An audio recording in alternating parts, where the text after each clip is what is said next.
నమస్తే, welcome to speed news.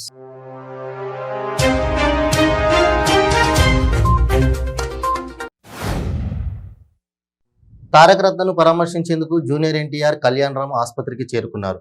ప్రత్యేక విమానంలో బయలుదేరి వారు నేరుగా బెంగళూరుకు చేరుకున్నారు. ఓకిడ్జీ స్కూల్ కార్నివాల్లో ముఖ్యమంత్రి కేసీఆర్ మనమడు మంత్రి కేటీఆర్ కొడుకు హిమాంశు తన నాయకత్వ ప్రతిభతో ఆకట్టుకున్నాడు. సృజనాత్మకత, సామాజిక దృక్పథం థీమ్తో నిర్వహించిన కార్నివాల్ను ఇన్ఛార్జిగా హిమాంశు వివరిస్తున్నాడు. వైఎస్ వివేకానంద రెడ్డి హత్య కేసులో కడప ఎంపీ అవినాష్ రెడ్డిపై సిబిఐ విచారణ ముగిసింది. హైదరాబాద్లోని సిబిఐ కార్యాలయంలో అవినాష్ రెడ్డిని ఎస్పీ రామ్ సింగ్ ఆధ్వర్యంలో సిబిఐ బృందం 4 గంటల పాటు ప్రశ్నించింది. జీవో నంబర్ 1పై ఎవరూ ఆందోళన చెందాల్సిన అవసరం లేదని డీజీపీ కేవీ రాజేంద్రనాథ్ రెడ్డి అన్నారు. జీవోను బేస్ చేసుకుని ఎవరిని అడ్డుకోవడం లేదని, ఎక్కడా బెదిరింపులకు పాల్పడడం లేదని వివరణ ఇచ్చారు. గుంటూరు జిల్లా తెనాలి ప్రభుత్వ ఆసుపత్రిని జనసేన పీఏసీ చైర్మన్ నాదెండ్ల మనోహర్ సందర్శించారు. ఆసుపత్రిలో వైద్య సదుపాయాలు ఎలా అందుతున్నాయని రోగులను అడిగి తెలుసుకున్నారు. ఆసుపత్రిలోని ప్రతి విభాగాన్ని సందర్శించి రోగికి అందుతున్న సౌకర్యాలు, వైద్యులను వివరాలను అడిగి తెలుసుకున్నారు. కర్నూలు జిల్లా కూసిగిలో దారుణం చోటు చేసుకుంది. అప్పుడే పుట్టిన ఆడపసికందును గుర్తు తెలియని వ్యక్తులు డ్రైనేజీ కాలువలో పడవేశారు. బీరప్పగుడి సమీపంలో రైల్వే ట్రాక్ పక్కన ఉన్న డ్రైనేజీ కాలువలో అప్పుడే పుట్టిన ఆడ శిశువును గుర్తు తెలియని వ్యక్తులు రాత్రి వేళల్లో పడేసి వెళ్లారు. మహారాష్ట్రలోని నాందేడ్లో వచ్చే నెల 5వ తేదీన సీఎం కేసీఆర్ అధ్యక్షతన జరిగే బీఆర్ఎస్ 2వ బహిరంగ సభ వేదికకు MP BB Patil, MLA Balka Suman, Hanumanth Shinde, Jogu Ramanna, civil supply corporation chairman Ravinder Singh పూజా కార్యక్రమం నిర్వహించారు. ప్రకాశం మార్కాపురం సబ్ కలెక్టర్ సేతు మాధవన్ వాహనానికి ప్రమాదం జరిగింది. పొదిలి మండలం ఉప్పలపాడు వద్ద సబ్ కలెక్టర్ కారును లారీ ఢీకొట్టింది. సబ్ కలెక్టర్ సేతు మాధవన్తో పాటు డ్రైవర్, మరో 2 సిబ్బందికి గాయాలయ్యాయి. సంగారెడ్డి జిల్లా మునిపల్లి మండలం బుదేరా శివారులో దారుణం జరిగింది. యువకుడిని దారుణంగా హత్య చేసి పెట్రోల్ పోసి దహనం చేశారు.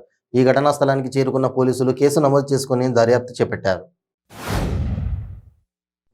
మహారాష్ట్ర నాందేడ్ జిల్లా కేంద్రంలోని సిక్కుల పవిత్ర స్థలం గురుద్వారాను మంత్రి ఇంద్రకరణ్ రెడ్డి, ప్రభుత్వ విప్ బాల్క సుమన్, ఎంపీ బీవీ పాటిల్, ఎమ్మెల్యేలు Jogu Ramanna, Shakeel, civil supply corporation chairman Ravinder Singh దర్శించుకొని ప్రత్యేక ప్రార్థనల్లో పాల్గొన్నారు. వికారాబాద్ మున్సిపల్ చైర్పర్సన్ చిగులపల్లి మంజులపై కౌన్సిలర్లు అవిశ్వాస తీర్మానం పెట్టారు. వికారాబాద్ జిల్లా కలెక్టర్ నిఖిలారెడ్డికి 24 మంది సంతకాలతో కూడిన మున్సిపల్ కౌన్సిలర్లు నోటీసులు అందజేశారు. ఓ కేసు విచారణ కోసం వెళ్తున్న సమయంలో పోలీసులపై దాడి జరిగిన ఘటన తీవ్ర కలకలం రేపుతోంది. పోలీసులపై రాళ్లు, కర్రలతో దాడి చేయడం చర్చకు దారితీస్తోంది.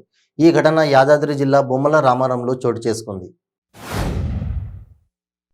నల్లగొండ జిల్లా నార్కెట్పల్లి మండలం చెర్వుగట్టులో శ్రీ పార్వతీ సమేత జడల రామలింగేశ్వర స్వామి అమ్మవారుల కళ్యాణం మొదలైంది. వృషభ వాహనంపై స్వామి అమ్మవారులను ఊరేగింపుగా తీసుకొచ్చి కళ్యాణం ప్రారంభించారు అర్చకులు. ఎల్బీ నగర్ పిఎస్ పరిధిలోని ఇంద్రప్రస్థ కాలనీలో దృష్టి మళ్లించి వీర వరలక్ష్మి అనే మహిళ మేడలోంచి పుస్తెల తాడును కాజేసిన పాత నేరస్తుడిని పోలీసులు అరెస్ట్ చేశారు. నిందితుడు మహిళలను మభ్యపెట్టి మాయమాటలు చెప్పి ఆర్థిక ఆరోగ్య సమస్యలు ఇంట్లో తాండవం చేస్తున్నాయని నమ్మించి బంగారు ఆభరణాలు తస్కరించేవాడని డీసీపీ సాయిశ్రీ తెలిపారు. నంద్యాల జిల్లా బంగారిపల్లికి చెందిన పాత నేరస్తుడు గడ్డం హుసేన్ రెడ్డిని రాచకొండ పోలీసులు అరెస్ట్ చేశారు. చెడు అలవాట్లకు అలవాటు పడి బైక్ దొంగతనాలకు పాల్పడుతున్నట్టు హుస్సేన్ రెడ్డి అనే నిందితుడిని అదుపులోకి తీసుకున్నారు. నిర్మల్ జిల్లాలోని పుణ్యక్షేత్రాలలో దొంగలు హల్చల్ చేశారు. దిలావర్పూర్ మండలం ప్రముఖ పుణ్యక్షేత్రమైన కాల్వ శ్రీ లక్ష్మీ నరసింహస్వామి దేవాలయం, నిర్మల్ మండలం సిద్ధులకుంటలో సిద్ధేశ్వర ఆలయాల్లో చోరీకి యత్నించారు. సంగారెడ్డి జిల్లా ఐడీఏ బొల్లారంలో చోరీ చేయడానికి వచ్చిన దొంగలను స్థానికులు పట్టుకున్నారు. గంజాయి మత్తులో మహిళ వేషంలో దొంగతనాలు చేస్తున్న 2 దొంగలను పట్టుకుని పోలీసులకు అప్పగించారు. విశాఖ జిల్లా పెందుర్తి శ్రీ విశాఖ శారదా పీఠానికి తమిళనాడు గవర్నర్ రవీంద్ర నారాయణ విచ్చేశారు. పీఠంలో ఉన్న వివిధ దేవతామూర్తులను దర్శించుకొని అనంతరం రాజ్యశ్యామల అమ్మవారి యాగంలో పాల్గొన్నారు. రేపు ఉదయం 7 గంటలకు తిరిగి తమిళనాడు బయలుదేరనున్నారు గవర్నర్. తిరుమలలో రథసప్తమి ఉత్సవం సందర్భంగా 2వ వాహనమైన చిన్నశేష వాహన సేవ ఘనంగా జరిగింది.